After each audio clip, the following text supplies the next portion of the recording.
नमस्कार बच्चों, मेरा नाम डॉक्टर रेखा है। आज जो वीडियो मैं आपके सामने लेकर आई हूँ ये है बहुत ही, हम कह सकते हैं कि एक सोसाइटी के लिए एक बहुत ही अहम मुद्दा है और हमारे लिए एक चैलेंज की तरह भी है ऐसे बच्चे। तो आज की जो वीडियो है वो हमारी मेंटल रिटार्डेशन पर है। ठीक है, मेंटल रिटार्डेशन या फिर इंटेलेक्चुअल इनएबिलिटी, ठीक है, या फिर डिसेबिलिटी भी हम कह सकते हैं। तो मेंटल रिटार्डेशन की अगर हम बात करें तो बहुत सारे इश्यूज हैं, बहुत सारी प्रॉब्लम्स हैं एमआर को लेकर, मेंटल रिटार्डेशन को लेकर। आज हम पूरी डिटेल में इसके बारे में बात करेंगे। इससे पहले मैं एक छोटी सी वीडियो आपको दिखाना चाहूंगी, तो आइए देखते हैं video regarding mental retardation.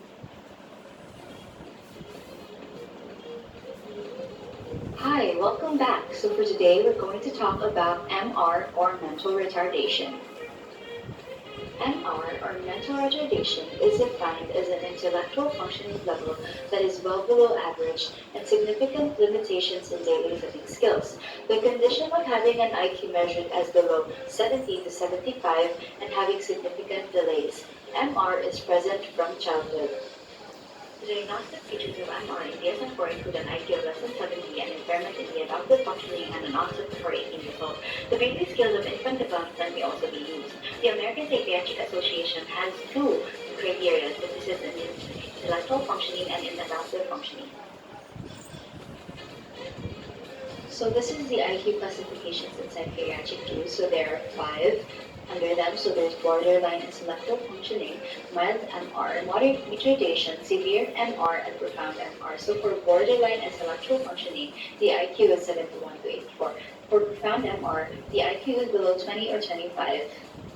So in organic retardation, it has a clear evidence of a biological cause. It also has a more severe level of retardation. Cultural familial retardation, however, leans more onto the environment as a cause for the disorder. It also has a less severe retardation. Approximately 7.02% of the total population in the Philippines have MR. It's the most common developmental disability, and about 2.5 to 5 to 1,000 children have IQs of less than 50. Males are more affected, and the most common type of MR is the mild intellectual disability. The risk factors of MR include thyroid disorders, severe and mild iodine deficiency, increasing maternal age of more than 40 years old, postnatal brain infection, and prenatal conditions associated with severe MR, perinatal conditions with mild MR, and mental subnormality. So the more severe the cognitive disability, the more physical problems, the shorter the life expectancy. But however, healthcare is improving long-term health outcomes for all types of intellectual disabilities. Many people with MR can support themselves, can live independently, and can be successfully employed with appropriate support. Developmental delays in language, motor, social, adaptive, or cognitive areas are first often noted in children. Because young children are not reliable, they are not yet diagnosed with ID or MR before school age. So the comorbidities of MR include Down syndrome, Fragile X syndrome, phenylketonuria, alexithymia, congenital hypothyroidism, Angelman syndrome, Prader-Willi syndrome, and fetal alcohol syndrome. Thanks for watching. Subscribe down below for more. तो देखा students आपने कि किस तरह के challenges हैं जो face करने पड़ते हैं एमआर स्टूडेंट्स को, एमआर बच्चों को, मेंटल रिटार्डेड बच्चों को। तो आइए डिटेल में हम बात करते हैं एमआर के बारे में। तो मेंटल रिटार्डेशन और इंटेलेक्चुअल डिसेबिलिटी दोनों में से हम इसको कुछ भी कह सकते हैं। तो एक जर्नल व्यू है, ये एक जर्नल पिक्चर है जो मैंने आपको दिखाई है।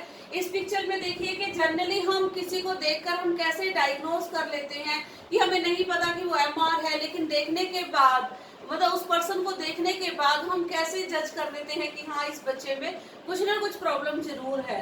तो उसमें देखिए कि ऐसे जो बच्चे हैं, ऐसे जो उनका क्या सिम्टम्स होंगे। देखिए सबसे पहले स्मॉल हेड, ठीक है, epicanthal folds, flat mid face, smooth philtrum, low nasal bridge, small eye opening, short nose, thin upper lips and underdeveloped jaws।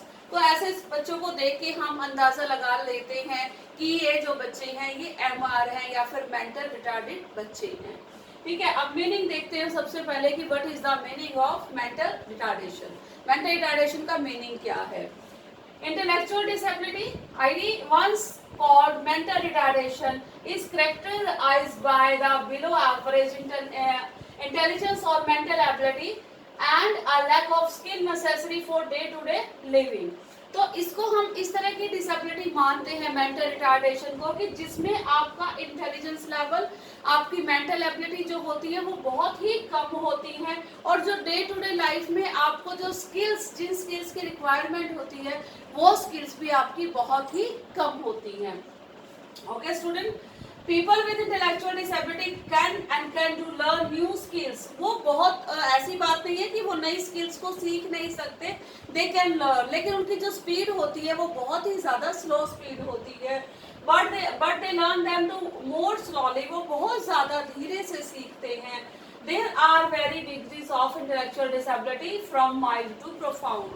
तो बहुत सारी डिग्रीज है इंटेलेक्चुअल डिसेबिलिटी की, माइल्ड से लेके प्रोफाउंड तक। ओके, तो अगर हम कैटेगरीज की बात करें, टाइप्स की बात करें, टाइप्स ऑफ मेंटल रिटार्डेशन की कौन कौन से टाइप है, यानी कि कितना बच्चे का आईक्यू रेंज है, आईक्यू लेवल है, जिसको हम कह सकते हैं कि ये एमआर बच्चे की शुरुआत है और कहाँ तक ये बच्चा जो है वो प्रोफाउंड में आता है। ठीक है, तो सबसे पहले अगर हम कैटेगरी की बात करें तो first is mild. Mild category जो है उनका आईक्यू लेवल 50 to 70। जैसे आपको पता है कि उनका आईक्यू लेवल क्या होता है, 50 से लेके 70 तक आईक्यू लेवल होता है। और वो एजुकेबल हम क्यों कह सकते हैं, क्योंकि उनको हम एजुकेशन दे सकते हैं, उनको हम एजुकेट कर सकते हैं।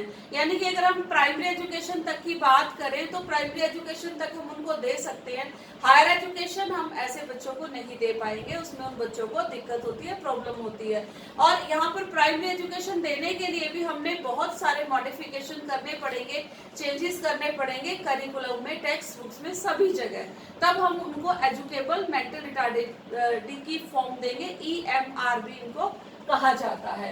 Next is moderate. अब मॉडरेट का आईक्यू लेवल कितना होता है, 35 to 50। ओके, तो मॉडरेट में क्या होता है कि मॉडरेट में ये जो डिसेबिलिटी है वो और थोड़ी सी बढ़ जाती है मॉडरेट में, और थोड़ी सी डिसेबिलिटी बढ़ जाती है और आईक्यू लेवल 35 to 50 होता है इसमें। और इनको कहा गया है ट्रेनेबल। ट्रेनेबल वाई, क्योंकि हम छोटे छोटे कामों की ऐसे बच्चों को ट्रेनिंग दे सकते हैं जो कि MR है, जैसे बाइंडिंग की, चेयर बाइंडिंग की ट्रेनिंग दे दी। ठीक है, कुछ ऐसे काम के जिनमें मेंटल वर्क जो है वो बहुत कम करना पड़ता है ऐसे बच्चों को, तो उनको हम ट्रेनिंग देकर उनकी लाइफ स्किल सिखा सकते हैं। नेक्स्ट इज, ठीक है, सिवियर डिपेंडेंट रिटार्डेड। तो इनका जो आईक्यू लेवल होता है सिवियर केसेस में वो होता है 20 to 35। यहाँ पर ये देखिए कर नहीं सकते, ना तो हम इनको एजुकेबल कह सकते हैं, यानी कि एजुकेशन हम ऐसे बच्चों को नहीं दे सकते, और ना ही ऐसे बच्चों को दूसरी कैटेगरी की तरह हम लोग किसी तरह की कोई ट्रेनिंग दे सकते हैं।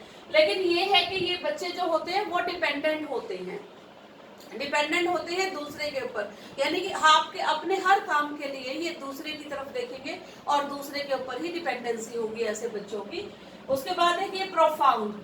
प्रोफाउंड को क्या कहा गया है, लाइट स्पोर्ट। प्रोफाउंड को तो किसी भी तरह से हम नहीं कह सकते कि हम ऐसे बच्चों को हैंडल कर सकते हैं। जो प्रोफाउंड कैटेगरी है, ना तो उन बच्चों के लिए कोई ट्रेनिंग है, ना ही ऐसे बच्चों के लिए कोई एजुकेशन है, और ऐसे बच्चों को टैकल करने के लिए एक पर्सन हमेशा रिक्वायर होता है, या फिर एक पर्सन की हमेशा रिक्वायरमेंट होती है। तो ये थे सारे के सारे टाइप्स और कैटेगरीज। नेक्स्ट हम बात करते हैं साइंस ऑफ इंटेलेक्चुअल डिसेबिलिटी कि कौन से ऐसे साइन हैं, अगर आपको वो साइन नजर आ रही है तब आप जज करते हैं कि बच्चे के अंदर इंटेलेक्चुअल डिसेबिलिटी है या फिर मेंटल रिटार्डेशन की प्रॉब्लम है। तो साइंस की तरफ हम बात करते हैं। साइन है rolling over, sitting up, crawling और वॉकिंग लेट। ऐसे बच्चे जितने भी काम है स्टार्टिंग से, या हम कहते हैं इन्फेंट टाइम से या चाइल्डहुड से, वो क्रीपिंग, क्रॉलिंग, खड़े होना, हर चीज पे बहुत लेट होते हैं, यानी कि अपना हर काम बहुत ही लेट शुरू करते हैं ऐसे बच्चे। उसके बाद है डिफिकल्टी रिमेम्बरिंग थिंग्स। ऐसे बच्चों को चीजों को याद करने में बहुत परेशानी होती है, बहुत मुश्किल होती है, यानी कि उनका जो मेमोरी लेवल है वो बहुत ही कम होता है। Next is inability to connect actions with consequences. ऐसे बच्चे जो हैं वो कार्य और कारण, यानी कि अगर हम कोई भी काम करना चाहते हैं, उनके जो एक्शंस है ना वो हालात के साथ या फिर उस काम के साथ मैच नहीं करते, कंसिक्वेंसेस के साथ उस समय की मैच नहीं करती उनकी जो एक्टिविटीज है। यानी कि माइंड और हैंड का जो कोऑर्डिनेशन अगर हम बात करते हैं तो एक अच्छे आईक्यू लेवल से माइंड और हैंड का कोऑर्डिनेशन बनता है, लेकिन यहाँ पर ये कोऑर्डिनेशन ऐसे बच्चों में बहुत कम बनता है, या फिर हम ना के बराबर कह सकते हैं कि ना के बराबर होता है। Next is behaviour problem such as explosive, ठीक है, टेंट्रम्स। ठीक है, ऐसे बच्चों में बहुत ज्यादा एक्सप्लोसिव बिहेवियर होता है, यानी कि बहुत ही जल्दी वायलेंट हो जाते हैं, बहुत ही जल्दी बहुत एग्रेसिव हो जाते हैं ऐसे बच्चे। ठीक है, ये प्रॉब्लम होती है। डिफिकल्टी विद प्रॉब्लम सॉल्विंग और लॉजिकल थिंकिंग। अगर हम प्रॉब्लम सॉल्विंग की बात करें तो हम कह सकते हैं कि कोई भी समस्या अगर इनके जीवन में आती है तो वो प्रॉब्लम सॉल्विंग नहीं कर पाते उस समस्या की, या फिर उस समस्या का समाधान नहीं कर पाते। और अगर हम बात करें लॉजिकल रीजनिंग की तो वहां तक ये बच्चे नहीं पहुंच पाते, किसी भी चीज का ये तर्क नहीं दे पाते, ये लॉजिक नहीं दे पाते, और किसी भी बात को लॉजिकली नहीं सोच पाते। Next is slow to master things like potty training, dressing. अब इनको, ऐसे बच्चों को हम स्लो से मास्टर ट्रेनिंग पर लेके आते हैं, और इनकी स्लो क्या है, जैसे हम बात कर रहे हैं पॉटी ट्रेनिंग की, कि इस तरह की ट्रेनिंग भी ऐसे बच्चों को देनी पड़ती है, और ड्रेसिंग की। उसके बाद अब कहाँ पर आते हैं, अगर इनकी मास्टर ट्रेनिंग की बात करें तो ड्रेसिंग का मतलब है कि हम इनको कपड़े पहनाना तक हमें इसको, इन बच्चों को, ऐसे बच्चों को सिखाना होता है। नेक्स्ट आइए देखते हैं, बात करते हैं कॉजेज फॉर एमआर। एमआर के कॉजेज कौन कौन से हैं, क्या कारण है कि जिनकी वजह से एक बच्चा जो है वो एमआर मेंटल रिटार्डेड हो जाता है। तो देखिए, जेनेटिक कंडीशंस, जेनेटिक कंडीशन में मैंने कहा कि बहुत सारी ऐसी चीजें हैं जो आपकी चलती आ रही हैं, जो आपके जीन्स में है, उनको आप चेंज नहीं कर सकते।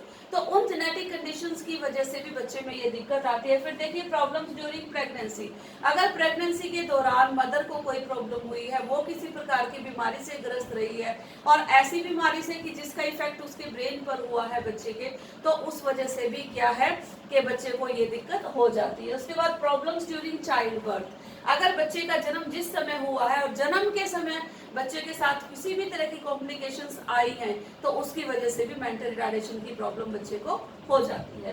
नेक्स्ट इज इलनेस और इंजरी, या तो वो बच्चा बहुत बीमार हो गया बहुत छोटी एज में, या फिर उसको किसी भी तरह के एक्सीडेंट में या फिर कुछ भी हुआ और उसको बहुत ज्यादा इंजर्ड हो गया, उसको किसी भी तरह की इंजरीज हुई हैं, उसके वजह से भी बच्चा एमआर हो जाता है। Next is none of the above, ऐसा भी हो सकता है कि इनमें से कुछ भी नहीं हुआ, यानी कि बच्चे को इनमें से कुछ भी प्रॉब्लम नहीं थी लेकिन still the child was mental retarded, कि ऐसा बच्चा इनमें से किसी भी प्रॉब्लम के ना होने के बाद भी वो बच्चा जो है वो मेंटल रिटार्डेड है, तो ये भी चांसेस होते हैं। नेक्स्ट आइए देखते हैं कि how the causes of MR diagnosed, कि अगर ऐसे बच्चे में इस तरह की प्रॉब्लम है और हमें लगता है कि ये बच्चा मेंटल रिटार्डेड है या मानसिक मंदिता का शिकार है या मानसिक मंदन है, तो उसमें बच्चे में हम उसकी प्रॉब्लम को कैसे डायग्नोज करेंगे जो मानसिक मंदित बच्चे हैं। ठीक है, तो देखिए ब्लड टेस्ट होता है, यूरिन टेस्ट है और इमेजिंग टेस्ट, तो ये सभी टेस्ट के हमें हेल्प करते हैं ये जानने के लिए कि बच्चे में इस प्रकार की प्रॉब्लम है। नेक्स्ट देखिए ईईजी, ठीक है, ईईजी के थ्रू हम जान सकते हैं कि बच्चे में मेंटल रिटार्डेशन की दिक्कत है। Next is interview with the parents, parents के साथ हम ऐसे बच्चों का इंटरव्यू कर सकते हैं कि पेरेंट्स से पूछ सकते हैं, पेरेंट्स से बात कर सकते हैं, तब हम ऐसे बच्चों की प्रॉब्लम को डायग्नोज कर सकते हैं। ऑब्जर्वेशन ऑफ द चाइल्ड, बच्चे को मैंने आपको दिखाया कि देखने से ही हम ऑब्जर्व कर लेते हैं कि इस बच्चे में जो है मेंटल रिटार्डेशन की प्रॉब्लम है। And testing of the intelligence, और जैसे मैंने बताया कि आप आईक्यू का टेस्ट ले सकते हैं, अगर बच्चे का आईक्यू लो लेवल का है तो इसका मतलब है कि बच्चे में मेंटल रिटार्डेशन की प्रॉब्लम है। ओके स्टूडेंट्स, नेक्स्ट देखिए आइए। नेक्स्ट अगर हम बात करें तो सर्विसेज की, कि which services we can provide for this types of children, क्या सर्विसेज हम ऐसे बच्चों को दे सकते हैं, उनके लिए हम क्या कर सकते हैं। तो हियर आर द सर्विसेज। पहले है स्पीच थेरेपी, स्पीच थेरेपी हम ऐसे बच्चों को दे सकते हैं। ठीक है, उसके बाद है ऑक्यूपेशनल थेरेपी, ऑक्यूपेशनल थेरेपी हम दे सकते हैं, और फिजिकल थेरेपी ऐसे स्टूडेंट्स को, ऐसे बच्चों को, ऐसे चिल्ड्रंस को दी जा सकती है। Next is family counselling, family से के साथ आप काउंसलिंग कर सकते हो। मैंने आपको काउंसलिंग के बारे में बताया था कि counselling is a 1-to-1 process. उसमें क्या है कि आप एक इंडिविजुअल के साथ बैठ के उसकी प्रॉब्लम फ्रॉम द बर्थ से पहले से ही दिक्कत जो भी चीजें उसकी बच्चे के साथ रही हैं वो प्रॉब्लम्स को आप बैठ के उनकी सॉर्ट आउट कर सकते हैं, सुन सकते हैं। ट्रेनिंग विद स्पेशल असेसिटिव डिवाइसेस, ठीक है, और उनको स्पेशल असेसिटिव डिवाइसेस जो ऐसे बच्चों के लिए बनाई गई हैं उनके द्वारा उनको आप ट्रेनिंग दे सकते हैं जो मेंटल रिटार्डेड है, ताकि वो उस चीज को समझ पाए। उसके बाद है न्यूट्रिशन सर्विसेज, ठीक है, न्यूट्रिशन सर्विसेज आप उनको, अगर उनका न्यूट्रिशन बेटर होगा, अब उनके फूड में बैलेंस डाइट होगी, विटामिन होंगे, मिनरल्स होंगे, कैल्शियम होंगे, ठीक है, फाइबर होगा, हर चीज उनके फूड में होगी, तो इट में भी उनकी कंडीशन को बेटर किया जा सकता है। एंड नेक्स्ट है IEP. You know about IEP, individual educational plan. अगर हमने बात करी थी फर्स्ट कैटेगरी की, तो उसमें हमने बात करी थी कि एजुकेबल माइंड की अगर हम बात करते हैं तो वो एक ऐसी कैटेगरी है जिसको हम एजुकेट कर सकते हैं, लेकिन उनके लिए हमें आईईपी इंडिविजुअल एजुकेशनल प्लान बनाने पड़ेंगे। उनके अकॉर्डिंग हमें करिकुलम में मॉडिफिकेशन करना पड़ेगा, उनके अकॉर्डिंग हमें टेक्स्ट बुक में मॉडिफिकेशन करना पड़ेगा, और ऐसे बच्चों के अकॉर्डिंग हमें मेथड्स में भी मॉडिफिकेशन करना पड़ेगा। ठीक है students, so these were the services जो हम उन बच्चों को दे सकते हैं उनको क्योर करने के लिए, ठीक है, और उनकी डिसेबिलिटी को दूर करने के लिए। तो आई थिंक जो भी आपकी क्वारीज थी मेंटल रिटार्डेशन के रिगार्डिंग, वो क्वारीज आपकी सेटिस्फाई होगी। Okay students, thank you and stay home, stay safe. Okay.